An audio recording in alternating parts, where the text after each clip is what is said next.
یا سیدی یا شفیع المجرمین وعلی آلہ وصحبہ یا سیدی یا خاتم النبیین۔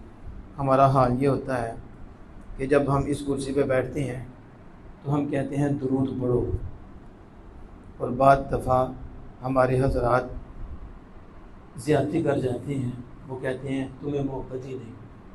یہ زیادتی و ظلم ہے کہ تم زبان سے درود نہیں پڑھے تو بھی تمہیں محبت ہی نہیں، تمہیں یہ ہے تمہیں وہ ہے۔ تو جب ہم سامنے بیٹھتے ہیں تو ہم بھی چپ ہو جاتے ہیں اور ہم بھی خاموش بیٹھے ہوتے ہیں۔ عجیب بات ہے، کرسی پہ بیٹھے ہیں تو کہیں تمہیں محبت کوئی نہیں، تم درود نہیں پڑھتے، تو جب ہم کرسی سے نیچے اترتے ہیں تو ہمارا منہ بھی بند ہوتا ہے، تو پھر ہمیں بھی محبت کوئی نہیں۔ سمجھ آ رہی؟ جیسے آپ میں سے سارے درود نہیں پڑھے تھے، کچھ پڑھیں کوئی، جب آپ کرسی پہ بیٹھیں گے نا آپ بھی ڈنڈا چلائیں گے، کیا کریں گے؟ بتاؤ یہ انصاف ہے؟ کرسی پہ بیٹھو اور زمین پہ بیٹھو، اور جو زمین پہ بیٹھے ان کا فتویٰ لگاؤ، خود کرسی پہ بیٹھو تو حضرت صاحب بن جاؤ، خود متقی پرہیزگار بن جاؤ۔ آپ کی کرسی کے اوپر بھی وہی محبت ہونی چاہیے جو زمین کے اوپر ہے، اور جو زمین پہ محبت ہے کرسی کے اوپر بھی وہی ہونی چاہیے کہ کرسی پہ آ کے بدل جاؤ اور زمین پہ آ کے بدل جاؤ۔ یہ کیسی محبت ہے؟ جب محبت ہوتی ہے پھر جہاں بھی ہوتی ہے اس کا اظہار ہوتا ہے۔ اس لیے جب درود شریف کی بات آئے، چاہے آپ کرسی پہ ہوں چاہے کرسی کے نیچے ہوں، محبت و پیار کے ساتھ درود شریف پڑھنا چاہیے، اور درود شریف پڑھنے میں اپنا ہی فائدہ ہے، اپنا ہی فائدہ ہے۔ اللہ عز و جل 10 رحمت نازل فرماتا ہے، 10 درجے بلند فرما دیتا ہے، اور 10 صغیرہ گناہ معاف فرما دیتے ہیں۔ اس کی ایک نظر ہی کافی ہے۔ لیکن نبی مکرم فخر دو عالم صلی اللہ علیہ وسلم کی ذات پاک ایسی ذات ہے کہ جب ان کے لیے دعا کرتا ہے بیڑا اپنا پار ہو جاتا ہے اور کرم اپنے اوپر ہی ہو جاتی ہیں۔ یہ نہیں ہے کہ آپ درود نہیں پڑھ رہے تو آپ کی محبت نہیں، محبت ہے۔ محبت نہیں تو مسلمان کیسے؟ غلام بھی ہیں، لیکن غفلت ہوتی ہے اور توجہ نہیں ہوتی، تو توجہ کرنی چاہیے۔ اس لیے سیدنا فاروق اعظم رضی اللہ تعالیٰ عنہ نے سید عالم صلی اللہ علیہ وسلم کو اونچی پڑھنے کی جو وجہ بیان فرمائی تھی وہ یہی تھی کہ فرمایا میں سوتوں کو جگاتا ہوں اور شیطانوں کو بھگاتا ہوں۔ عمر فاروق رضی اللہ تعالیٰ عنہ کہ یہ خاصہ ہی تھا، یہ نہیں ہے کہ 200 میں نہیں تھا، لیکن آپ میں یہ زیادہ ہی تھا کہ آپ سے شیطان بھاگتا ہے۔ کسے؟ تو آپ نے اس وقت بھی کہا میں اونچا اس لیے پڑھتا ہوں کہ سوتے بھی اٹھ جائیں اور شیطان بھاگ جائیں۔ شیطان تو اس لیے آپ بھی تھوڑا اونچا پڑھا کرو تاکہ کوئی شیطان آیا ہو تو وہ بھی بھاگ جائے، وہ بھی۔ تو شیطان صرف یہ تو نہیں ہوتا چھپا ہی ہوتا ہے، انسانی شکل میں بھی ہوتا ہے، ٹھیک ہے؟ تو جب آپ درود پڑھتے ہو تو جسے محبت نہ ہو تو پھر ظاہر ہے یا مجبوراً بیٹھے گا یا پھر باہر پہنچے گا، ٹھیک ہے؟ تو نیت اچھی رکھ کر آپ کو درود شریف پڑھنا چاہیے۔ آپ کو پتہ ہے کہ بدھ کا دن بڑا خاص دن ہے اور بڑی برکتوں والا دن ہے اور بڑی عظمت والا دن ہے، اور رات بھی جو بدھ کی رات ہے جسے انگریزی میں منگل کی رات ہے، وہ بھی بڑی برکت والی، وہی بڑی سعادت والی ہے۔ ہمیں تو ہمارے علماء نے بتایا ہے، ہمارے اکابرین نے بتایا ہے کہ یہ کتنی برکت والی رات ہے، وہ جس گھڑی حضور آئے ہیں، سید عالم صلی اللہ علیہ وسلم تشریف فرما ہوئے ہیں، وہ گھڑی بھی کتنی برکت والی ہے اور کتنی کرموں والی ہے، اور جس کو مل جاتی ہے وہ بھی کتنے کرموں والا ہوتا ہے۔ جس کو میرے امام اہل سنت مجدد دین و ملت الشاہ احمد رضا خان فاضل بریلوی علیہ رحمۃ الرحمن بڑی خوبصورت انداز میں بیان فرماتے ہیں، جس سہانی گھڑی چمکا طیبہ کا چاند، جس سہانی گھڑی چمکا طیبہ کا چاند، اس دل افروز ساعت پہ لاکھوں سلام۔ کتنی پیاری گھڑی ہے، کیا ساڑھے کہنے نا کڈی پیاری کڈی سونی گھڑی ہے، کڈی سونی کہنا تسی کڈے سونے ہو، تسی اگر کرتوت بھی اچھی ہو جائے تو بڑے سونے ہو، بڑے۔ سمجھ آ رہی ہے؟ بس یہ پنگڑے بانے نے کرنا کچھ نہیں، کبھی ادھر دھمال کبھی ادھر دھمال، ٹھیک ہے؟ اور دوسری طرف زوال، نماز کی بات آئی موت پڑ گئی، مر گیا۔ کیسی محبت ہے اس کی، کیسا پیارا، کیسا جشن مناتا ہے۔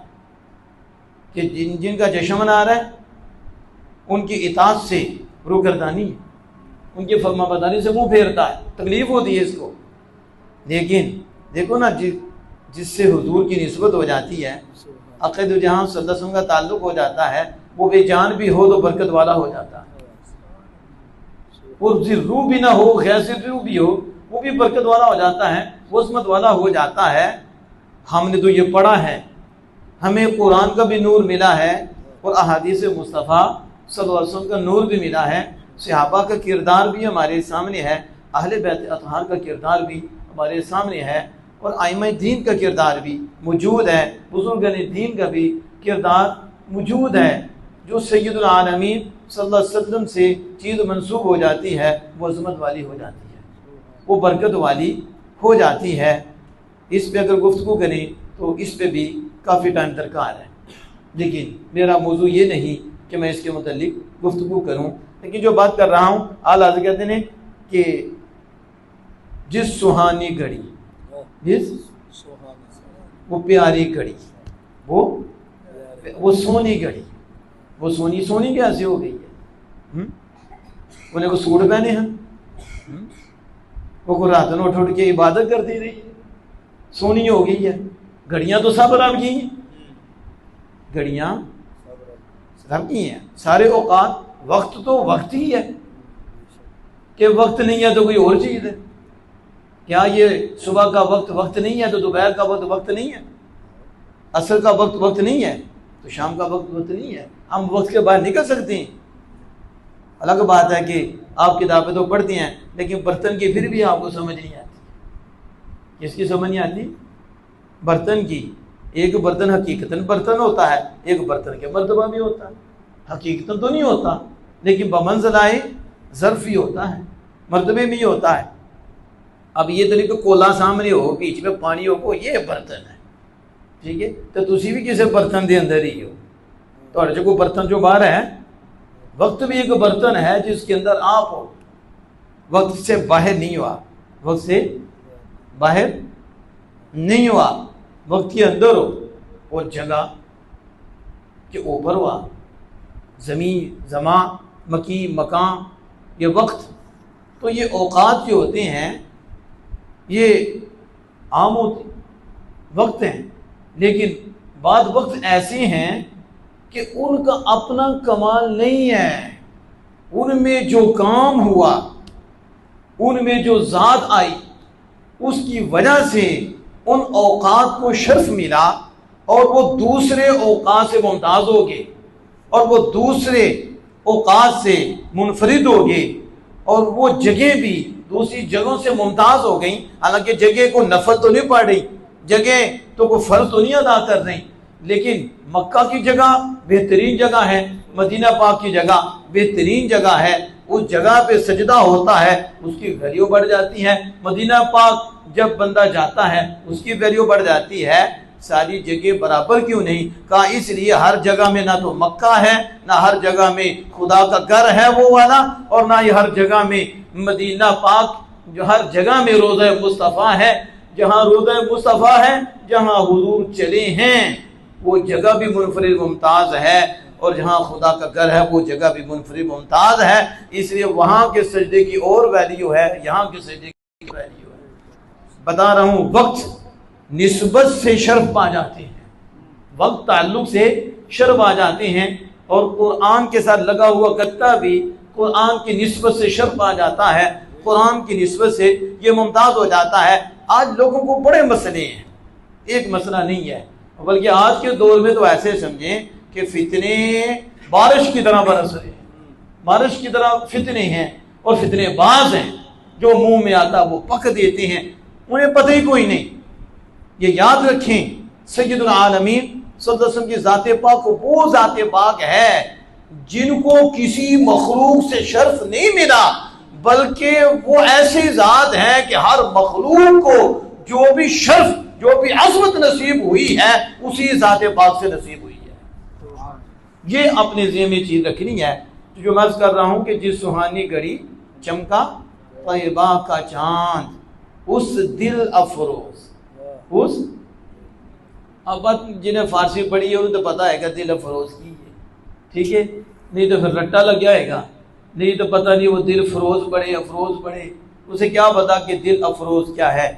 اب آپ صاحب سے پوچھو نا کہ افروختن مصدر ہے تو اس کا معنی کیا ہے، جلانا بھی ہے کہ نہیں، روشن کرنا بھی ہے کہ نہیں، تو دل افروز، دل کو روشن کرنے والی، دل کو، ذرا میں بات لمبی نہیں کرنا چاہتا کیونکہ ہمارا یہ علمی دسترخوان ہے جو جامع تدریس القرآن میں ہر ہفتے کو اللہ کے فضل و کرم سے منعقد ہوتا ہے، اور آج اسی کے ساتھ متصل جامع مسجد قاری صاحب میں یہ بزم علم و ادب کا انعقاد ہو رہا ہے، تو اس لیے ہم یہاں علمی گفتگو کرتے ہیں، اور ہماری کوشش بھی یہ ہوتی ہے کہ ہم علمی گفتگو کریں اور لوگوں کو اس راستے پہ لائیں، ان کو چسکوں سے باہر نکالیں، انہیں قصے کہانیوں سے باہر نکالیں، انہیں قرآن کا حصہ بھی بتائیں اور حدیث مصطفیٰ کا بھی حصہ بتائیں۔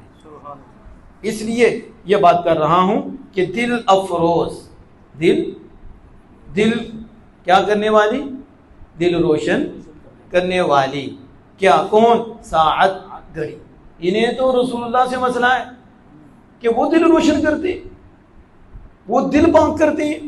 ہم نے کہا کوئی قرآن تو پڑھو، کوئی حدیث تو پڑھو، وَيُزَكِّيهِمْ کا مطلب کیا ہے، حکمت بھی دینی ہے، کتاب بھی سکھانی ہے، اور پھر دل میں بھی رکھنی ہے، دل میں بھی، دل کو بھی پاک کرنا ہے، دل کو بھی صاف کرنا ہے۔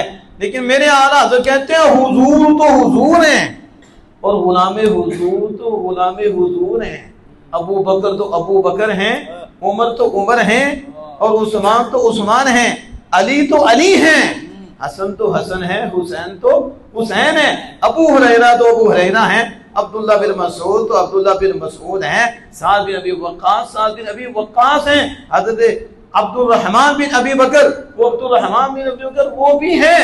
لیکن میرے آقا جس گھڑی آئے ہیں اس گھڑی کو میرے آقا سے نسبت ہوئی ہے، اور نسبت پا کر وہ گھڑی بھی اتنی روشن ہوئی ہے کہ صرف روشنی اس تک نہیں ہے بلکہ جس کو بھی وہ گھڑی مل جاتی ہے وہ گھڑی اس روشنی کو بھی اس میں منتقل کر دیتی ہے۔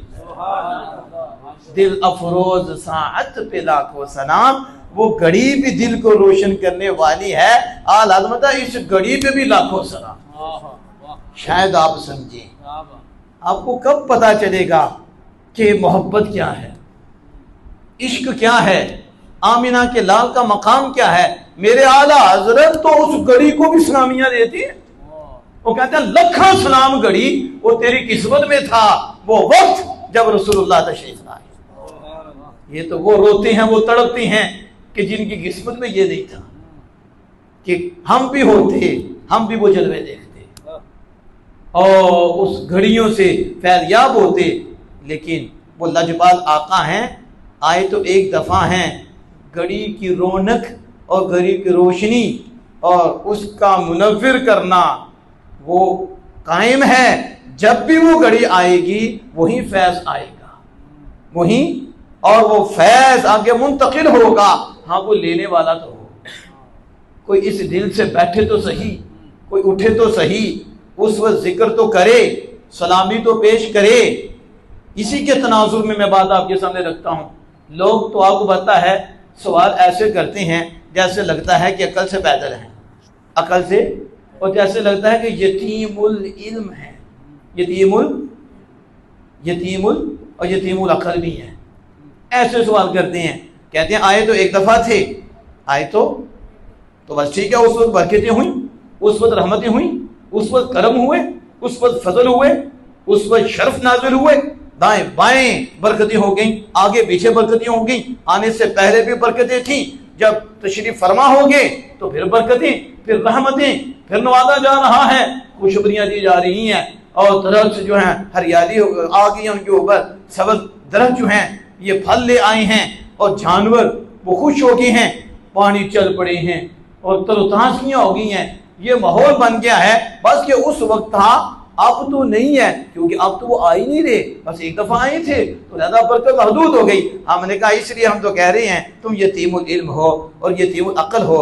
جب یہ 27ویں رات آتی ہے تو آپ کے مساجد کے اوپر لائٹیں لگی ہوتی ہیں، روشنائی کی جاتی ہے اور ایک انتظام اور ایک اہتمام ہوتا ہے اور بتایا جاتا ہے لوگوں کو کہ اس رات قرآن اترا ہے، اس رات قرآن اترا ہے اور یہ 1000 مہینے سے بہتر ہے اور یہ 1000 مہینے سے افضل ہے۔ تو اب ہم بیٹھیں گے، رب کو یاد کریں گے، ذکر کریں گے، کیوں؟ اس لیے کہ وہ جو رحمتیں اس وقت نازل ہوئی تھی آج بھی ہمیں نصیب ہوں، وہ برکتیں آج بھی ہمیں نصیب ہوں اور وہ رات ہمیں مل جائے۔ تو ہم کہتے ہیں بتاؤ، ہم پہ سوال کرتے ہو کہ حضور صلی اللہ علیہ وسلم تو ایک مرتبہ آئے تو لہذا وہ برکتیں محدود ہو گئی، تو قرآن کون سا بار بار آ رہا ہے؟ وہ بھی تو ایک مرتبہ نازل ہوا تھا اسی رات میں، بس اس کے بعد تو ایسا نہیں ہے۔ تو جب ایک مرتبہ نازل ہوا تو بس وہ برکتیں محدود ہو گئی۔ تمہارا جو سوال ہے اسی کا جواب ہے، وہ برکتیں محدود ہو گئی۔ تو اب تم کیوں بیٹھ کر ذکر کر رہے ہو اور کیوں منتظر ہو کہ وہ ہمیں برکتیں ملے، رحمتیں ملے؟ تو کہیں گے نہیں، دراصل مسئلہ یہ ہے کہ قرآن تو ایک ہی مرتبہ اس رات کو نازل ہوا تھا، لیکن اس کی برکتیں جب بھی وہ رات آتی ہیں وہ آتی ہیں، اس کی عظمتیں آتی ہیں، رحمتیں آتی ہیں، برکتیں ملتی ہیں، وہ حاصل ہوتی ہیں۔ تو ہم نے کہا اب بھی سمجھ نہیں آئی، سمجھ تب آئے گی جب دل میں محمد مصطفیٰ کا نور آئے گا، سمجھ تب آئے گی جب توحید کا نور آئے گا۔ قرآن کے بارے میں تجھے یہ شیطان خیال نہیں آنے دیتا کہ قرآن ایک مرتبہ نازل ہوا، بس محدود ہے، اب تم کیوں تلاش کر رہے ہو، اب کیوں تم برکتوں کو ڈھونڈ رہے ہو؟ اس وقت شیطان وسوسہ نہیں آنے دیتا۔ اور جب آمینہ کے لال کی بات آتی ہے تو کہتے ہیں وہ ایک دفعہ آئے تھے، بس اسی وقت عظمتیں برکتیں، اب بار بار تو نہیں آتے، تو اب تم کیوں اس وقت انتظار کرتے ہو اور کیوں خوشیاں مناتے ہو، کیوں پھر منتظر رہتے ہو ہمیں وہ برکتیں ملے؟ تو ہم نے کہا اگر تمہیں خدا ایمان دیتا اور تجھے ایمان ملتا، تمہارے دل میں محبت مصطفیٰ ہوتی، تو جو قرآن کے مطابق تم بات کر رہے تھے صاحب قرآن کے لیے بھی وہی بات کرتے، صاحب قرآن کے لیے بھی وہی بات کرتے۔ اگر ایک رات کو قرآن نازل ہو تو جب رات آئے برکتیں آئیں، تو میں کہتا ہوں جس رات اور جس دن کو آمینہ کے لال آئے ہیں، صاحب قرآن آئے ہیں، آئے ایک مرتبہ ہیں، تو لیلۃ القدر بھی ایک مرتبہ ہے، رات میں قرآن ایک مرتبہ اترا ہے، ہر رات جب آتی ہے وہ برکتیں لے کر آتی ہے۔ تو پھر جس رات جس گھڑی آمینہ کے لال صاحب قرآن آئے ہیں، آئے ایک مرتبہ آئے ہیں، لیکن جب بھی وہ گھڑیاں آتی ہیں برکتیں پھر آ جاتی ہیں۔ اس لیے ذات محترم ان چیزوں کو آپ نے اپنے ذمہ رکھنا ہے۔ ایسے عجیب قسم کے سوال ہوتے ہیں جس کا جواب دینا علماء اہل سنت کا لازم ہوتا ہے اور ضروری ہوتا ہے۔